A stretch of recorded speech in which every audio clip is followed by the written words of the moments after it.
أو كصيب من السماء فيه ظلمات ورعد وبرق يجعلون أصابعهم في آذانهم من الصواعق حذر الموت والله محيط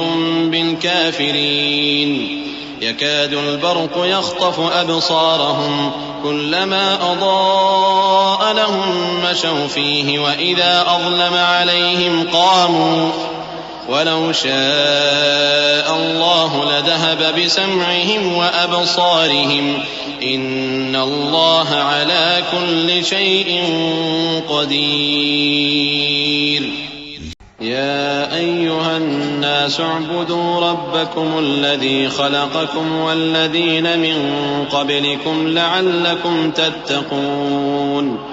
الذي جعل لكم الأرض فراشا والسماء بناء وأنزل من السماء ماء فأخرج به من الثمرات رزقا لكم فلا تجعلوا لله أندادا وأنتم تعلمون وإن كنتم في ريب مما نزلنا على عبدنا فأتوا بسورة من مثله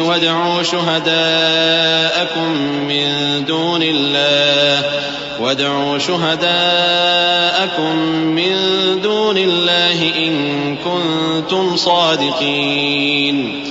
فإن لم تفعلوا ولن تفعلوا فاتقوا النار التي وقودها الناس والحجارة أعدت للكافرين وبشر الذين آمنوا وعملوا الصالحات أن لهم جنات تجري من تحتها الأنهار كلما رزقوا منها من ثمرة رزقا قالوا هذا الذي رزقنا من قبل وأتوا به متشابها ولهم فيها أزواج مطهرة وهم فيها خالدون إن الله لا يستحيي أن يضرب مثلا ما بعوضة فما فوقها فأما الذين آمنوا فيعلمون أنه الحق من ربهم وأما الذين كفروا فيقولون ماذا أراد الله بهذا مثلا يضل به كثيرا ويهدي به كثيرا وما يضل به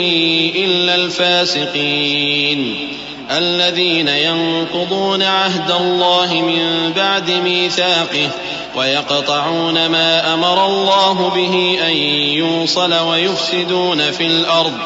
أولئك هم الخاسرون كيف تكفرون بالله وكنتم أمواتا فأحياكم ثم يميتكم ثم يحييكم ثم إليه ترجعون هو الذي خلق لكم ما في الأرض جميعا ثم استوى إلى السماء فسواهن 7 سماوات وهو بكل شيء عليم وإذ قال ربك للملائكة إني جاعل في الأرض خليفة قالوا أتجعل فيها من يفسد فيها ويسفك الدماء ونحن نسبح بحمدك ونقدس لك قال إني أعلم ما لا تعلمون